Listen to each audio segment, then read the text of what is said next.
흩어짐, 보내심이란 제목을 가지고 말씀을 나누도록 하겠습니다. 혹시 여러분 그 아람브라 궁전의 추억이란 음악을 들어보신 적이 있으신가요? 글쎄 무슨 음악이지? 뭐 이렇게 생각하시는 분들도 아마 한 10여 초 정도만 딱 들어보면 이 곡 그렇게 아마 생각하실 것 같아요. 한번 들려주시죠.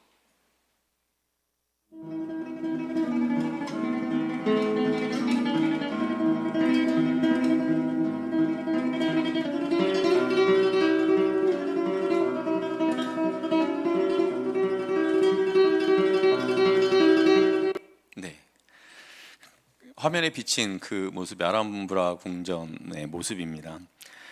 한 음악가가 자신이 이루지 못한 사랑을 슬퍼하며 만든 곡인데요. 이 아람브라 궁전은 이루지 못한 사랑보다 더 큰 아픔을 가지고 있습니다. 아람브라라는 뜻이 이제 붉은 것이란 의미를 갖고 있어요. 그래서 아람브라 궁전 하면은 이제 붉은 궁전이란 그런 의미를 가지고 있는데, 이 궁전은 약간 이슬람식으로 이렇게 건축된 그런 이슬람 건축 양식에 의해서 지어진 그런 궁전이에요. 15세기 이제 스페인 남부에 위치하고 있던 그라나다 왕국의 이제 왕궁이었습니다. 이 아람브라 궁전이요.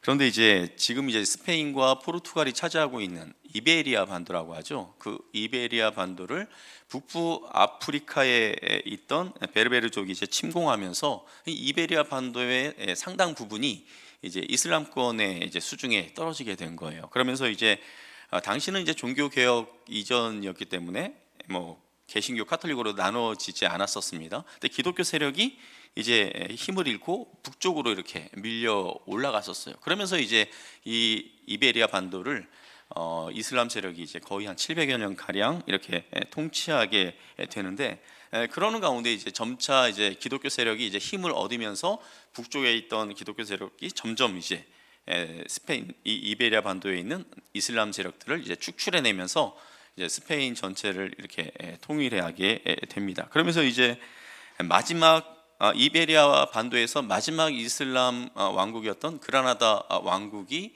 이제 멸망하게 되면서 이제 완전히 이제 기독교가 이제 통치하는 그러한 반도가 되어지는 거죠. 이때 이제 스페인에 부부가 있었는데 왕이 있고 왕비가 있는 게 아니라 남편과 아내가 둘 다 왕인 그런 부부가 이제 스페인을 통치하게 되었는데, 남편인 페르디난도 2세와 부인인 이제 이사벨이 이제 공동으로 이제 국왕이 되어서 이제 스페인을 통치하는데, 이 이사벨이라는 여인이 굉장히 대단한 여인이었던 것 같아요. 이때 이제 스페인에 거주하고 있던 유대인들을 향하여서 어떤 칙령을 내리게 되냐면, 모든 유대인들에게 기독교로 개종하거나 아니면 개종하지 않을 거면 4개월 안에 이 이베리아 반도를 떠나라고 그렇게 명령을 내린 거예요. 잠깐 그 내용의 일부를 제가 여러분들에게 읽어드리면, 우리의 주님 예수 그리스도가 탄생하신 지 1492년째가 되는 해의 3월 31일 우리의 도시 그라나다에서 이 교서를 반포하노라. 유대인들은 빈부와 귀천, 남녀노소, 거주지역, 현지 출생 여부를 불문하고 모두 떠나라. 그러니까 당시 스페인에 거주하고 있었던 유대인들이 한 25만 명 정도 되었다고 합니다. 뭐 여러 이제 자료에 따라서 수치는 조금씩 달라지겠지만, 그러니까 이슬람 세력이 지배하고 있었을 때에는 이 유대인들에게 굉장히 호의적이었는데, 이제 기독교가 이제 이슬람 세력들을 축출하면서 이제 유대인들의 삶이 이제 힘들어진 거예요. 아람브라 칙령에는 유대인들의 모든 재산권을 인정하고 보호하며 동산과 부동산을 자유롭게 처분해서 국외로 반출할 권리를 부여한다. 이 내용만 보면 이 스페인이 유대인들에게 굉장히 관대했을 것이다 그렇게 생각하는데, 그게 아니었던 거예요. 거기 이제 단서 조항이 붙는데, 금과 은, 화폐의 반출을 비롯해 국가가 정한 품목은 금지한다. 그러니까 이 유대인들을 쫓아내는데 4개월 동안 어떻게 자기의 뭐 부동산이나 이런 것들을 제대로 팔 수 있겠습니까? 결국은 이들이 자신이 가지고 있던 재산을 잘 처분하지 못한 상태로 거의 다 잃어버리고 이 이베리아 반도를 이제 떠나가게 됩니다. 자, 그런데 이들이 떠나는 동안 스페인을 떠나가면서 약 2만 명가량 되는 유대인들이 바다에 빠져 죽거나 질병에 걸려서 죽었다고 합니다. 그러니까 유대인들의 역사에 있어서 굉장히 슬픈 그런 사건이죠. 오늘 우리가 함께 나누고 있는 이 사도행전에서는 어찌 보면 알람브라 이 칙령과는 반대되는 그러한 상황이 벌어지고 있는 것을 보게 되는데요. 1492년에는 아람브라 칙령을 통해서 기독교가 유대인들을 몰아냈다면, 오늘 우리가 살펴보고 있는 이 사도행전에서는 기독교인들이 유대인들을 피해 달아나고 있습니다. 자, 핍박을 피해 흩어지는 이들 가운데 오늘 본문에 보니까 빌립이라는 사람이 등장을 해요. 우리 5절 말씀을 같이 한번 읽어보도록 하겠습니다. 빌립이 사마리아 성에 내려가 그리스도를 백성에게 전파하니. 빌립이 사마리아로 가서 그곳에 있는 사람들에게 예수님을 전하는 것을 보게 되는데요. 자, 그럼 여기 등장하는 빌립은 누구일까요?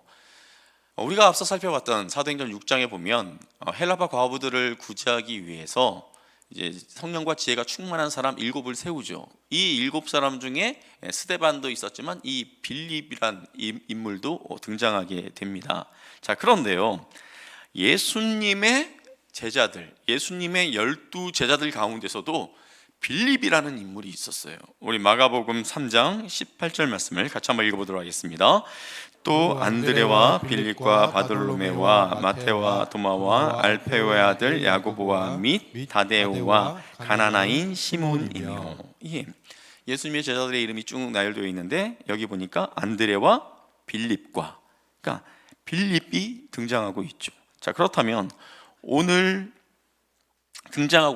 사도행전에 등장하고 있는 이 빌립은 예수님의 제자 빌립일까요? 아니면 일곱 집사 중에 한 사람인 그 빌립일까요? 8장 1절에 있는 말씀을 읽어보면 좀 더 명확해지는데, 우리 8장 1절 말씀 같이 한번 읽어보도록 하겠습니다. 사울은 그가 죽임당함을 마땅히 여기더라. 그날에 예루살렘에 있는 교회에 큰 박해가 있어 사도 외에는 다 유대와 사마리아 모든 땅으로 흩어지니라.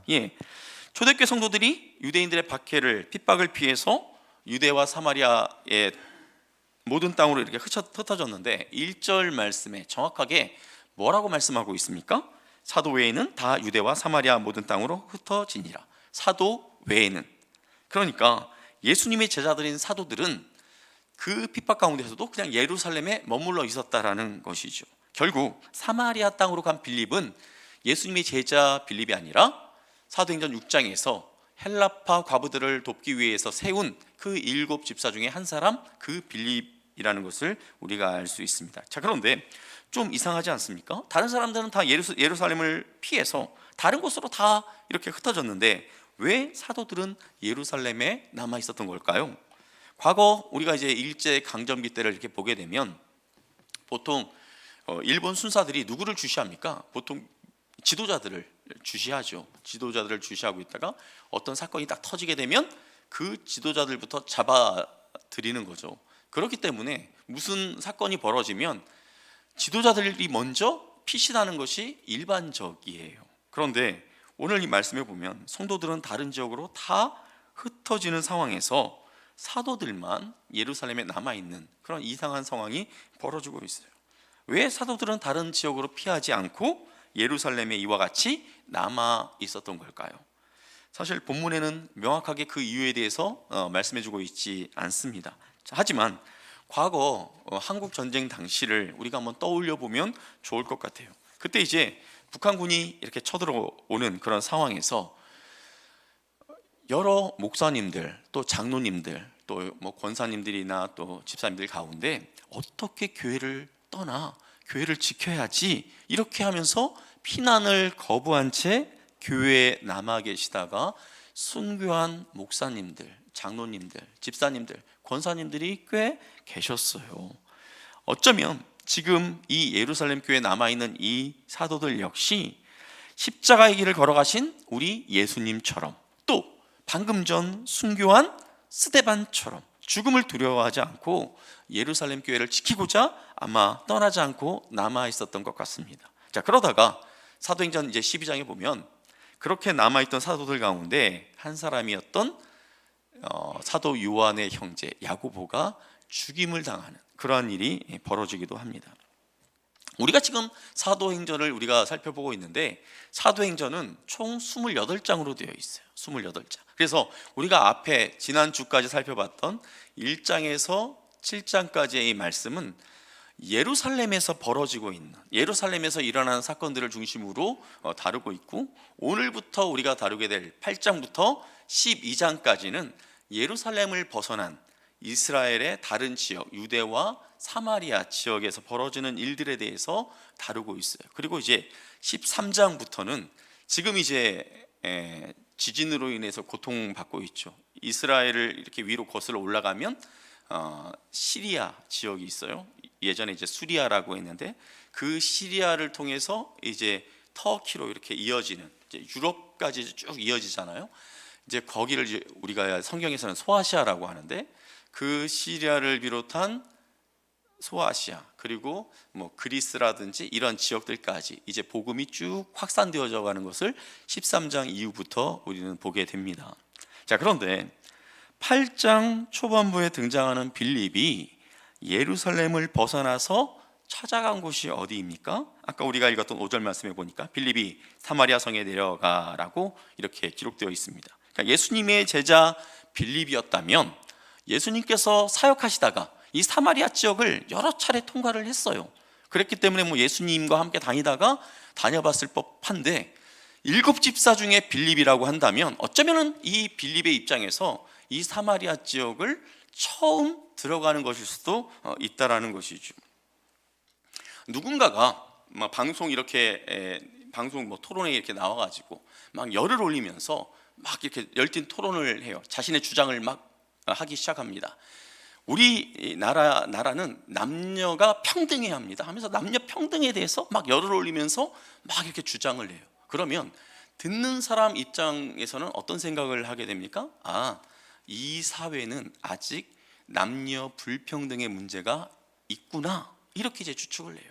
어떤 사람이 이제 TV에 나와서 직업에는 귀천이 없습니다 라고 막 이 부분에 대해서 열을 올리며 이야기를 합니다. 그러면 듣는 입장에서는 이 사회는 아직 직업의 귀천이 명확하구나, 이제 그렇게 우리는 생각할 수 있는 거죠. 마찬가지로 예수님께서 유대인들에게 이제 말씀을 전하실 때 누가 우리의 진정한 이웃이냐, 이것에 대해서 이야기할 때 어떻게 이야기합니까? 그 이야기 속에 선한 사마리아인을 이렇게 끌고 들어오지 않습니까?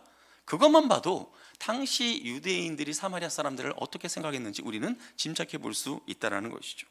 유대인들은 이 사마리아 땅을 굉장히 혐오했다라는 거예요. 자, 그런데 빌립은 유대인들이 이와 같이 극도로 혐오하는 그 사마리아 땅으로 들어간 거예요. 빌립이 사마리아로 들어갔을 때 어떤 일이 일어났는지 우리 8절의 말씀을 같이 한번 읽어보도록 하겠습니다. 그 성에 큰 기쁨이 있더라. 전도자 빌립이 이 사마리아 땅으로 들어갔을 때 그곳에 큰 기쁨이 있었다, 그렇게 말씀하고 있습니다. 자, 무엇 때문에 그럼 이들이 기뻐했을까요? 자, 빌립이 사마리아로 들어가서 예수 그리스도를 전파했어요. 우리 6절 말씀을 같이 한번 읽어보도록 하겠습니다. 무리가 빌립의 말도 듣고 행하는 표적도 보고 한 마음으로 그가 하는 말을 따르더라. 사마리아 사람들이 빌립이 전하는 그 예수 그리스도를 들었다라는 거예요. 그 예수 그리스도에 대한 소식을 들었다라는 거예요. 그 복음을 그들이 들었다고 할 때 이 듣고는 아쿠오라는 그런 헬라어 단어인데요, 이 아쿠오는 어떤 의미를 가지고 있냐면 경청하다, 또 들어서 깨닫는다라는 의미를 갖고 있어요. 그러니까 빌립이 말하는 것을 그냥 자연스럽게 들은 정도가 아니라 주의 깊게 듣다가 빌립이 하는 말을 온전히 이들이 깨닫고 예수님을 받아들였다라는 것입니다. 자, 그리고 이 빌립은 이들에게 이제 기적을 베풀어 주기도 했는데요, 빌립이 어떤 기적을 보여줬는지 우리 7절 말씀을 같이 한번 읽어보도록 하겠습니다. 많은 사람에게 붙었던 더러운 귀신들이 크게 소리를 지르며 나가고 또 많은 중풍병자와 못 걷는 사람이 나으니, 많은 사람에게 들어있던 그 귀신들이 떠나는 그런 기적이 일어났어요. 그리고 또 어떤 기적이 일어났습니까? 육체적으로 고통하는 이들, 중풍병자, 걷지 못하는 사람, 이런 사람들이 회복되어서 걷게 되는 그런 놀라운 일이 벌어지게 되었다라는 거예요. 자, 그런데 지금 빌립이 하는 것들, 말씀을 선포하고 귀신을 쫓아내고 병든 사람들을 고치는 이러한 일들, 이 일들은 누가 했던 일들입니까? 과거에 예수님이 하셨던 일들이에요. 예수님이. 지금 예수님이 이전에 하셨던 일들을 12사도 중에 한 사람도 아닌 그 7집사 중에 한 사람인 이 빌립 집사가 과거 예수님이 하셨던 그러한 일들을 지금 하고 있는 것을 보게 됩니다. 사람들이 육체의 고통으로부터 해방되고 귀신의 결박으로부터 풀어지는 것들을 통해서 이 사마리아 땅 가운데 엄청난 기쁨으로 가득했다라는 거예요. 자, 이런 모습을 지켜보는 빌립 집사의 마음은 어땠을까요? 아마 기뻤을 거예요. 같이 그들과 함께 기뻐했을 것입니다. 자, 그런데 여러분, 그거 아십니까? 예수님이 이 땅에 오시기 전 그 시간을 우리가 이제 구약 시대라고 하죠. 여러분, 구약 시대에는 이러한 기적들이 일어났을까요? 안 일어났을까요? 구약 시대에는 기적이 없었습니까? 구약 시대에도 기적이 있었어요. 자, 그러면 하나님께서 이 세상 만물을 직접 이렇게 창조하시고 또 이스라엘 백성들이 광야를 갈 때 만나와 메추라기를 이렇게 내려주시고 또 여호수아의 군대가 그 가나안 땅을 막 정복해 갈 때 하늘의 해와 달을 멈추게 하시는 이런 하나님이 직접적으로 행하시는 이런 기적 외에 사람을 통해서 하나님이 기적을 일으켰던 그 사건 생각나는 분 누가 있을까요? 성경의 인물 가운데 우리가 너무나 잘 알고 있는 모세가 얼마나 많은 기적을 일으켰습니까? 그가 지팡이를 홍해에 이렇게 댔을 때 바다가 갈라지고 또 반석을 딱 쳤을 때 물이 쏟아져 나오고 이런 기적들을 모세가 베풀지 않았습니까? 또 누가 있을까요? 모세 옆에 붙어있던 아론. 여러분, 아론이 기적을 베풀었을 것이라 생각을 못했죠. 근데 아론이 바닥을 탁 치니까 이 바닥에 있는 먼지들이 탁 일어나면서 이가 됐어요. 여러분, 입안에 있는 이가 아니라 우리 몸을 간질간질하게 하는 그런 이, 그래가지고 짐승과 사람에게 붙어가지고 이 이가 막 괴롭히는 그런 기적을 이 아론이 행했어요. 그리고 아론이 그 지팡이를 들어서 그 강이나 하수 이런 데를 이렇게 가리켰을 때 거기에 있던 개구리들이 엄청나게 올라오는 이런 기적들을 행하게 됩니다. 그리고 또 어떤 사람이 있을까요? 엘리야.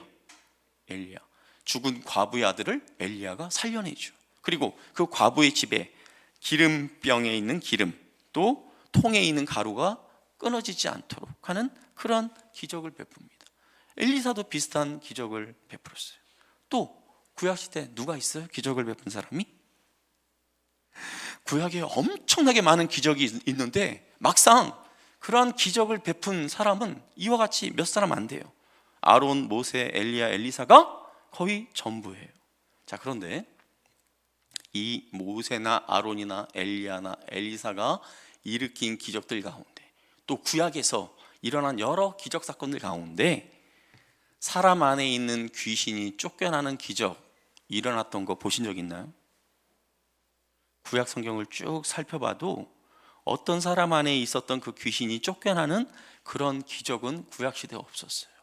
이 사건은 언제 일어나게 됩니까? 예수님께서 이 땅 가운데 오셨을 때 예수님에게서야 비로소 귀신이 쫓겨나는 그러한 일들이, 그러한 기적들이 일어났다라는 것이죠. 자, 이 부분에 대해서 예수님이 뭐라고 말씀하시는지 누가복음 11장 20절 말씀을 같이 한번 읽어보도록 하겠습니다. 그러나 내가 만일 하나님의 손을 힘입어 귀신을 쫓아낸다면 하나님의 나라가 이미 너희에게 임하였느니라. 지금 예수님께서 뭐라고 말씀하고 있는 겁니까? 귀신을 쫓아내는 것, 어떤 사람 안에 있는 귀신을 쫓아내는 이 사건은 단순히 어떤 기적 한 사건이 일어난 것이 아니라 하나님의 나라가 임하는 사건이라는 거예요. 하나님의 임재가 임한 그런 사건이라는 것입니다. 사탄이 지배하는 세상을 이제 예수 그리스도께서 접수했다라는 것을 뜻한다라는 것이죠. 자, 그런데 지금 전도자 빌립이 예수님이 하신 그 일을 하고 있는 거예요. 그렇다면 어떻게 이것이 가능하게 된 걸까요? 우리 요한복음 14장 12절 말씀 같이 한번 읽어보도록 하겠습니다. 내가 진실로 진실로 너희에게 이르노니 나를 믿는 자는 내가 하는 일을 그도 할 것이요 또한 그보다 큰 일도 하리니 이는 내가 아버지께로 감이라. 예수님께서 뭐라고 말씀하세요? 예수님께서 지금 아버지께로 감이라. 그러니까 예수님께서 아버지께로 감으로 말미암아. 자, 우리가 성경 이 복음서에서 예수님이 하나님께로 간다는 말, 이 말이 딱 나오면 우리는 무엇을 떠올려야 합니까? 아, 맞아, 성령님. 예수님이 하나님께로 가면, 승천하셔서 하나님께로 가시면 우리에게 보내주시겠다라고 약속하셨던 그 보혜사 성령님, 우리는 그 성령님을 떠올려야 됩니다. 그러니까 예수님께서 이 말씀을 하시는 그 시점으로는 미래의 일이죠. 내가 이제 아버지께로 가면 너희에게 보혜사 성령이 오실 거야. 근데 우리의 시점은 이미 이루어진 상황이죠. 예수님께서 부활 승천하셔서 열흘이 지난 다음에 보혜사 성령이 초대교회에 임하지 않았습니까? 바로 이 성령님, 예수님이 승천하신 다음에 우리에게 보내주신 이 성령님으로 인해서 우리는 예수님이 하신 일을 우리가 할 뿐만 아니라 당시 복음서에 나오는 그 예수님이 하신 그 일보다 더 큰, 더 놀라운 일도 우리가 할 수 있게 된다라고 그렇게 말씀하셨어요. 사랑하는 성도 여러분, 우리의 인생에도 이런저런 기적이 일어나지 않습니까? 우리의 삶에도 사실 기적이 일어나요. 그럼 우리 인생에 일어난 기적들 가운데 최고의 기적은 무엇일까요? 갑자기 아팠던 손발이 이렇게 싹 나은 것처럼 그렇게 된 것이 우리 인생의 최고의 기적일까요? 우리 몸 안에 있는 암덩어리나 이런 질병이 씻겨져 나간 것이 최고의 기적일까요? 그냥 매일 회사에 나가서 그저 꼬박꼬박 월급만 갖다 줘도 참 기특할 텐데 어느 날 딱 승진했다고 딱 왔어. 자기 능력 밖에 그런 승진을 한 경우가 최고의 기적일까요? 내 스펙에 어울리지 않는 그런 직장에 취직된 것이 최고의 기적일까요? 여러분, 우리 인생에서 일어나는 최고의 기적 뭘까요? 우리 안에, 저와 여러분 안에 마귀의 졸개들인 그 귀신들이, 저와 여러분 안에 있던 마귀의 그 졸개들인 귀신들이 예수 그리스도의 이름으로 쫓겨나고 저와 여러분 안에 그러한 귀신 대신 하나님의 영이신 성령님이 거주하는 것, 이것이 우리 인생에서 일어난 최고의 기적인 줄 믿으시기를 바랍니다. 저와 여러분 안에 하나님의 나라가 임한 것, 이것이 최고의 기적이라는 거예요. 전도자, 오늘 우리가 이제 전도자 빌립의 모습을 우리가 살펴보고 있는데, 전도자 빌립의 모습은 구약에 나오는 선지자 요나와 비교할 수 있습니다. 과거 요나는 어떻게 하죠? 하나님이 그에게 니느웨로 가라고 하니까 니느웨가 가기 싫어서 다시스로 도망가다가 어떻게 합니까? 바다에 던져지죠. 또 물고기 뱃속에서 3일 동안 이렇게 머물러야 하는 그러한 곤욕을 치르게 됩니다. 그러다가 이제 요나가 이제 회개하고 어떻게 돼요? 니느웨로 그가 다시 가게 됩니다. 하나님한테 이제 이 요나도 맞을 만큼 맞았으니까 굉장히 변화되었을 것이다, 이제 그렇게 우리가 생각하고 요나서를 쭉 읽는데 실망스러운 부분이 등장을 해요. 이 요나가 완전히 변화되었다 생각했는데 자신의 예상과 다르게 일이 돌아가니까 이 요나의 본 모습이 나타나기 시작하는 거예요. 우리 요나서 말씀을 같이 한번 읽어보도록 하겠습니다. 하나님이 그들이 행한 것 곧 그 악한 길에서 돌이켜 떠난 것을 보시고 하나님이 뜻을 돌이키사 그들에게 내리라고 말씀하신 재앙을 내리지 아니하시니라. 요나가 매우 싫어하고 성내며. 예, 니느웨 사람들이 요나가 전도하는 것을 듣고 요나가 전하는 메시지를 듣고 이들이 회개한 거예요. 하나님 앞에 자신의 죄를 회개하고 돌이켜서 하나님께로 돌아온 거예요. 자, 그러니까 하나님이 어떻게 합니까? 이들에게 내리기로 했던 그 재앙을 거두신 거예요. 얼마나 아름다운 그런 장면입니까? 얼마나 우리가 기대하는 그런 모습입니까? 자, 그런데 요나가 이런 하나님의 모습을 지켜보다가 폭발한 거예요. 요나가 매우 싫어하고 성내며 하나님이 이 니느웨 사람들을 용서해 주는 것이 이 요나는 싫었던 거예요.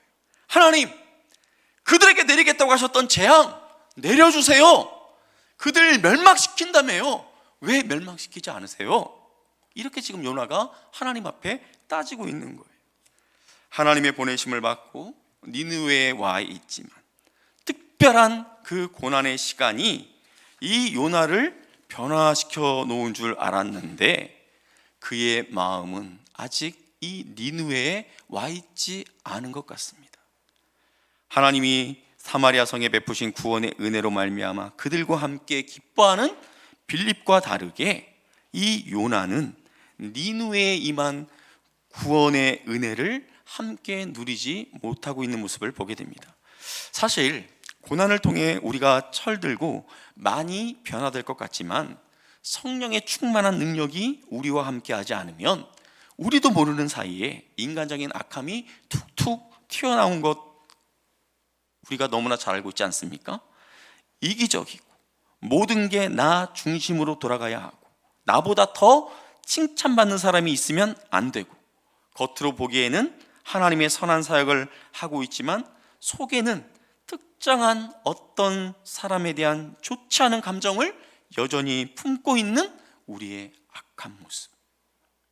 고난의 시간이 굉장히 유익하지만 고난만으로는 우리는 절대 변하지 않는다라는 거예요.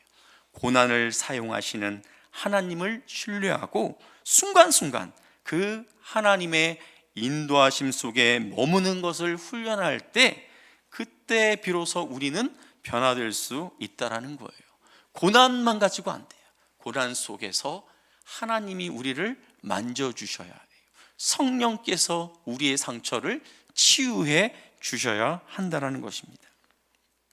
아람브라 칙령처럼 또 초대교회를 잔멸하려는 유대인들처럼 마치 우리의 인생에도 나를 흩어버리려고 하는 것들이 우리 인생에도 있어요.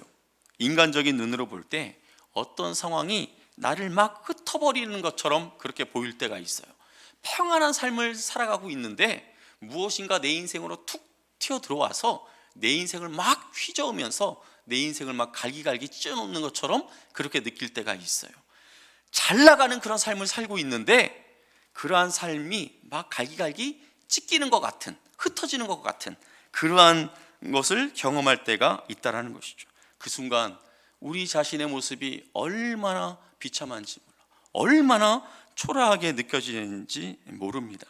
자, 그런데 여러분, 그 순간이 마치 내 인생이 흩어지는 것처럼 내 인생이 찢겨지는 것 같은 그러한 순간이 하나님께서 예루살렘에서 성도들이 막 부흥하면서 그 성도들하고 재미있게 사역하고 있던 이 빌립, 그 예루살렘 교회를 확 흩어가지고 이 빌립을 어디로 보냅니까? 사마리아로 보내버리잖아요. 빌립이 가지 않았다면 그곳에 기쁨이라고는 찾아볼 수 없었을 그 땅에 이 빌립이 감으로 말미암아 그 땅에 엄청난 기쁨이 있지 않았습니까? 마치 하나님께서 우리를 그와 같이 다루신다라는 거예요. 나를 어떤 곳에 보내서 나를 통해 누군가가 기쁨을 넘치게 경험할 수 있게끔, 또 그들뿐만 아니라 나 역시 그것을 통해서 진정한 기쁨이 무엇인지를 맛볼 수 있도록 하나님께서 인간적인 눈으로 볼 때는 굉장히 우리의 인생을 고달프게 그렇게 흩어버리는 그러한 상황들이 있다라는 것이죠. 우리가 우리의 인생을 이렇게 살아갈 때 하나님, 그냥 정상적인 이런 삶에 그냥 하나님이 조금만 더 이렇게 은혜를 베풀어 주세요. 우리는 이렇게 하나님께 기대하고 바랍니다. 자, 그런데 하나님은 어떠실 것 같습니까? 우리의 인생에 조금만 더 이렇게 은혜를 보태줘서 우리의 삶을 이끌어가기보다는 우리의 인생을 그냥 송두리째 이렇게 막 흔들어서 우리를 변화시키기를, 우리가 새로운 삶으로 그렇게 나가기를 그렇게 바라실 때가 있다라는 것입니다. 여기 나오는 빌립이라고 해서 자기를 막 잡으려고 막 쫓아다니는 그런 사람들이 있는 이런 상황이 뭐가 그렇게 편하기만 하겠습니까?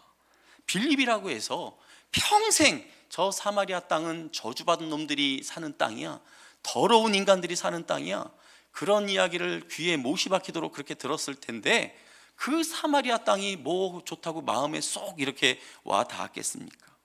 자신을 도망자 신세로 흩어버리는 이 강력한 바람에도 불구하고 저주스러운 그 사마리아 땅으로 자기를 몰아가는 그런 강력한 그 바람에도 불구하고 빌립은 자신이 지금 흩어지는 그러한 순간을 어떻게 바라보고 있는 겁니까? 흩어지는 그러한 인생이 아니라 새로운 땅, 새로운 사명으로 보내심을 받았다라고 그렇게 알고 있는 거죠. 어떻게 해요? 6장에 보면 빌립이 성령과 지혜로 충만했다라는 것을 우리는 알 수 있습니다. 자, 이것이 빌립이 요나와 다른 모습이에요.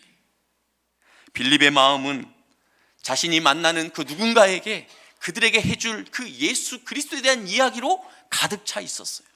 성령으로 충만해 있었어요. 이런 빌립에게 있어서 예루살렘을 떠나 흩어지는 상황은 더 이상 고통의 시간이 아니었다라는 것이죠. 제가 이제 코로나 시대를 지나면서 이런 생각을 하게 됐어요. 자, 어떤 분은 같은 코로나가 이렇게 창궐하는 가운데서도 이 코로나 바이러스에 걸리지 않고 그냥 잘 넘어가는 그런 분들도 계시죠. 걸렸더라도 그냥 크게 앓지 않고 그냥 약하게 앓다 넘어가시는 그런 분들이 계세요. 또 반면에 어떤 분은 코로나에 한번 걸려가지고 굉장히 힘들게 지낸 분들도 제가 보게 되더라고요. 자, 이런 모습을 지켜보면서 코로나가 다시 유행하지 않게 해주세요. 사스 같은 게 이 땅 가운데 들어오지 않게 해주세요. 메르스 같은 이상한 전염병이 이 땅에 들어오지 말게 해주세요. 뭐 이렇게 우리가 바라는 것보다 제가 깨달은 것은 뭐냐면 차라리 뭐 어떤 바이러스가 들어오든 사스든 코로나든 뭐 메르스든 이런 것들이 들어와도 그것에 대해서 잘 버틸 수 있는 그 건강한 면역력이 있으면 되겠다. 차라리 면역력이 강화되는 것이 훨씬 더 안전하겠다. 뭐 이런 생각이 들더라고요. 그 많은 바이러스, 막 신종 바이러스, 또 거기에 또 변종 바이러스까지 이런 것들이 언제 어떻게 쳐들어올지 우리가 어떻게 알겠습니까? 알았다 한들 어떻게 이것들이 들어오지 않도록 막아낼 수 있겠습니까? 일일이 다. 차라리 어떤 바이러스가 유행해도 이것을 이겨낼 수 있는 강한 면역력만 있다면 되는 것 아니겠습니까? 우리의 인생에도 우리의 삶에도 이러한 인생의 바이러스가 찾아올 때가 있어요. 그런데 이런 인생의 바이러스가 뭐 한두 가지겠습니까? 얼마나 많은 인생의 바이러스가 우리의 삶을 노리고 있는지 몰라요. 어떻게 그 모든 것들이 내 삶에 들어오지 않기를 바랄 수 있겠습니까? 차라리 어떤 인생의 바이러스가 내 삶에 찾아온다 할지라도 우리가 강력한 영적 면역력만 갖고 있다면, 강력한 영적 면역력만 확보하고 있다면 그 다양한 인생의 바이러스를 이겨낼 수 있는 것 아니겠습니까? 사랑하는 성도 여러분, 전도자 빌립 안에는 성령께서 충만하게 임재하셨어요. 이 성령께서 빌립으로 하여금 그 힘든 상황 속에서 예루살렘 교회가 완전히 깨져서 박살나서 여기저기 흩어지는 그런 상황에서도 그것이 자신이 버려진 것이 아니라 하나님께서 나에게 새로운 사명의 땅으로, 새로운 사명의 길로 나를 보내셨다라고 그렇게 깨달을 수 있는 강력한 영적 면역력이 되었다라는 거예요. 사랑하는 성도 여러분, 빌립 안에 내주하셨던 그 성령께서 저와 여러분 안에도 동일하게 내주하고 계심을 믿으시기를 바랍니다. 빌립과 동행하셨던 그 예수 그리스도께서 지금 우리와 함께 동행하기를 원하고 계심을 믿으시기를 바랍니다. 자, 이럴 때 우리는 우리를 흩으시는 것 같은 하나님의 그 흩으심이 그 구약에 나오는 그 바벨탑을 쌓다가 하나님께서 이것들을 다 흩어버리시죠. 자, 이런 흩어짐이 아니라 사명을 위하여 나를 하나님께서 보내시는 이 보내심이라는 것을 우리가 깨닫게 된다는 거예요.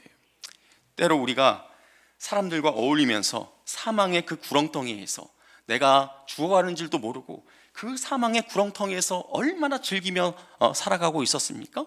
세상 사람들이 다 그렇게 하는 것처럼 이렇게 살면 되는 것 줄 알고 그 세상의 욕심을 따라 그들과 어울리면서 막 이렇게 가고 있을 때 하나님께서 어떻게 하십니까? 그 사망의 구렁텅이에 있던 것들을 확 흩어버리시죠.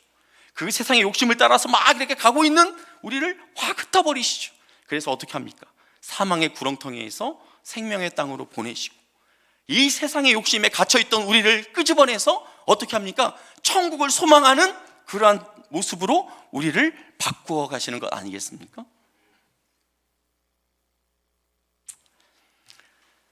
이것을 우리가 깨달을 수 있다면 누군가가 아니면 어떤 상황이 나를 막 흔들고 있을 때 하나님, 왜 내 인생은 이렇게 고달프죠? 이게 아니라 하나님, 저를 향하신 하나님의 또 다른 계획이 있으시군요. 무엇일까요? 그 계획이? 이렇게 바라볼 수 있다면 우리 인생에 찾아드는 그 수많은 인생의 바이러스 앞에 우리가 두려워 떨 필요가 뭐가 있겠냐는 것입니다. 친척들과 함께 살고 있던 아브라함을 하나님께서 흩으셨을 때 아마 아브라함도 두려웠을 거예요. 하지만 그 흩으심을 통해 하나님은 그를 축복의 땅으로 보내셨던 거예요. 형제들 사이에서 하나님이 요셉을 흩으셨지만 그를 자신들의 가족을 기근에서 구원하는 것을 넘어서 이스라엘이라는 엄청난 이 민족을 이루게 하는 그 귀한 사명으로 이 요셉을 준비시키신 거죠. 보내신 것입니다. 지금 하나님이 여러분을 이런저런 상황과 환경으로 흩으시는 것처럼 느껴지십니까? 지금 하나님은 우리를 새로운 사명, 새로운 땅, 축복의 땅으로 보내시고자 일하고 계심을 믿으시기를 바랍니다. 미숙한 우리를 성숙한 모습으로 세우기 위해서 하나님께서는 우리를 그렇게 흩으시는 것처럼 보이지만 흩으시는 것이 아니라 새로운 땅을 향해 저와 여러분을 보내시는 거예요. 우리를 흩으시는 그 흩으심을 보내심으로 깨닫고 담대하게 믿음의 발걸음을 떼시기를 주님의 이름으로 축복합니다. 우리 로마서 8장 28절 말씀 같이 읽어보도록 하겠습니다. 우리가 알거니와 하나님을 사랑하는 자 곧 그의 뜻대로 부르심을 입은 자들에게는 모든 것이 합력하여 선을 이루느니라. 네. 사랑하는 성도 여러분, 우리 하나님은 악한 사탄의 계획도 하나님의 선하신 뜻을 이루는데 사용하실 수 있는 능력의 하나님이시라는 것을 믿으시기를 바랍니다. 이 하나님을 믿고 이 한 주도 보내심을 받은 자답게 그렇게 믿음으로 걸어가시는 저와 여러분이 다 될 수 있기를 예수님의 이름으로 축복합니다. 아멘.